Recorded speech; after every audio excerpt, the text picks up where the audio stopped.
Bonjour et bienvenue à cette 32e vidéo sur le petit catéchisme de Martin Luther. Qu'est-ce que la prière? Pourquoi prier? Comment prier correctement? Où et quand prier? Quels sont les différents types de prières? Dieu répond toutes les prières? Nous allons essayer de répondre à ces 6 questions sur la prière avec les vérités fondamentales de la Bible.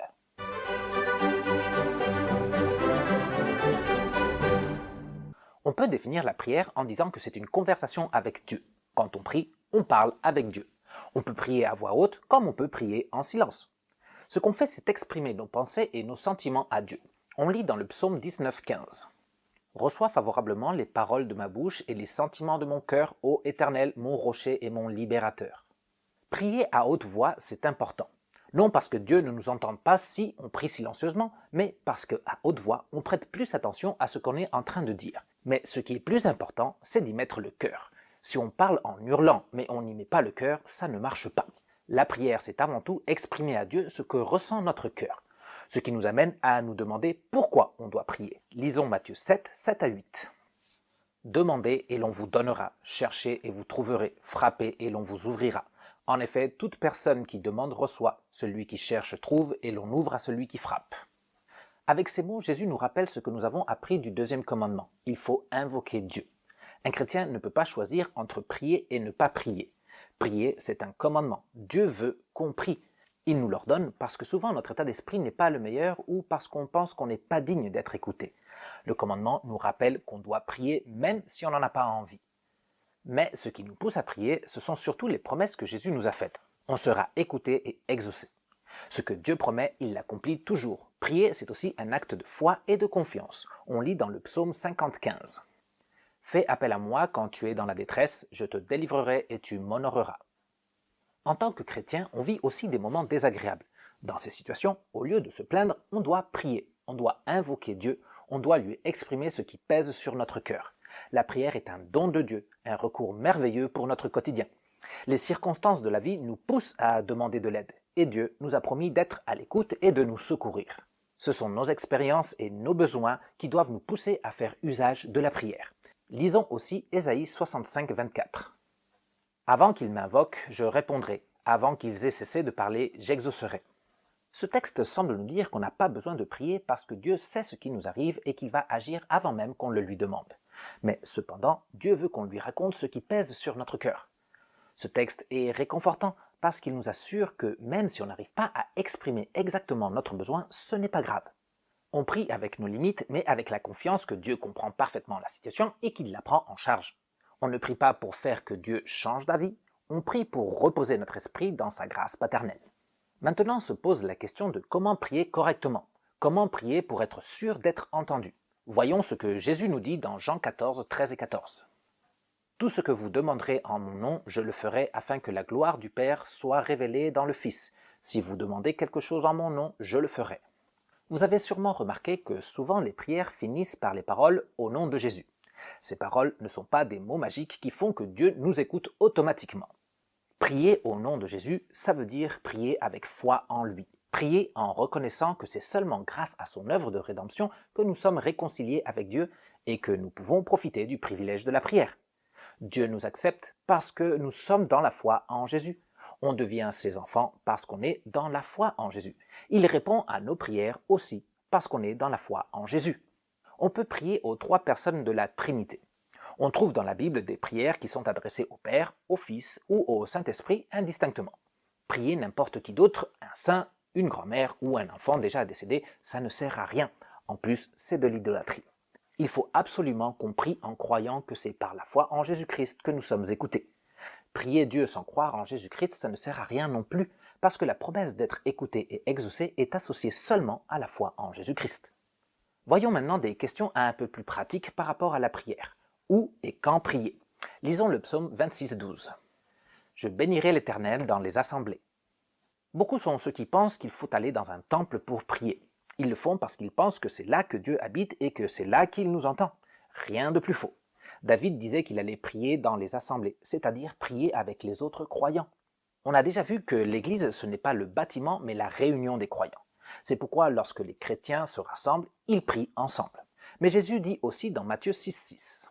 « Toi, quand tu pries, entre dans ta chambre, ferme ta porte et prie ton Père qui est là dans le lieu secret. Jésus enseigne qu'on peut prier dans l'intimité de notre chambre. Là aussi, Dieu est présent. Dans la solitude et le calme d'une chambre fermée, on peut plus facilement exprimer à Dieu ce qui pèse sur notre cœur. Personne d'autre que Dieu va nous entendre et là, on peut être complètement sincère avec lui. Donc, il n'y a pas un endroit correct ou un moment correct pour prier. On peut prier où l'on veut et quand on veut, surtout quand on est dans le besoin. Si on ne compte pas avec un endroit tranquille à la maison pour prier, dans ce cas, on peut aller dans un temple. Mais on ne doit pas prier que lorsqu'on en ressent le besoin. On lit dans Daniel 6:10. 3 fois par jour, Daniel se mettait à genoux, priait et exprimait sa reconnaissance à son Dieu. Prier doit être aussi une habitude, qu'on en ressente le besoin ou pas. Si on y pense bien, on a toujours besoin que Dieu agisse en notre faveur. Daniel priait 3 fois par jour. On peut le faire 4 ou 5 fois par jour. Dieu ne nous demande pas un nombre de fois, mais il nous demande de prier régulièrement. Le catéchisme nous enseigne à prier le matin et le soir, et aussi avant et après les repas. Il est bon qu'on puisse mettre en place une routine de prière et de s'y attacher. Au début, ce sera contraignant, mais par la suite, ce sera une bénédiction. Il existe au moins 5 types de prières enseignées dans la Bible. Lisons d'abord 1 Timothée 1:17. Au roi des siècles, immortel, invisible, seul Dieu soit l'honneur et la gloire au siècle des siècles. Amen. Notre Dieu mérite toutes nos louanges et toute notre adoration.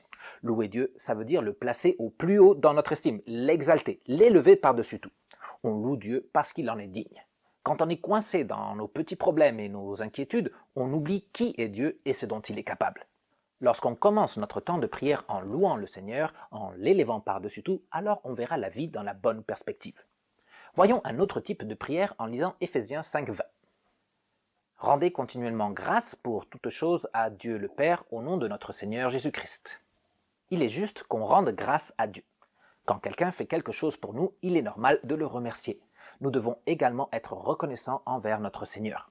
Il nous donne le salut gratuit en Christ et aussi des centaines de bénédictions quotidiennes. Il mérite qu'on le remercie. Pour le troisième type de prière, voyons le psaume 32:5. Je t'ai fait connaître mon péché, je n'ai pas caché ma faute. J'ai dit, j'avouerai mes transgressions à l'Éternel et tu as pardonné mon péché. Dans nos prières, on ne doit pas oublier la confession de nos péchés. Si un enfant a désobéi à ses parents et qu'il refuse d'admettre son erreur, qu'est-ce qui va se passer lorsqu'il ira les voir pour leur demander une faveur? Probablement, ils ne lui donneront pas ce qu'il leur demande. Pareil avec notre Père Céleste. Pour que notre prière soit sincère, elle contiendra forcément une demande de pardon pour les erreurs de la journée. Le quatrième type de prière, nous le trouvons dans Philippiens 4:6. Ne vous inquiétez de rien, mais en toute chose faites connaître vos besoins à Dieu par des prières et des supplications dans une attitude de reconnaissance. Dieu nous demande de lui parler de nos besoins. Les prières pour nous-mêmes peuvent aussi être des expressions d'émotions, des questions et même des plaintes qu'on adresse à Dieu.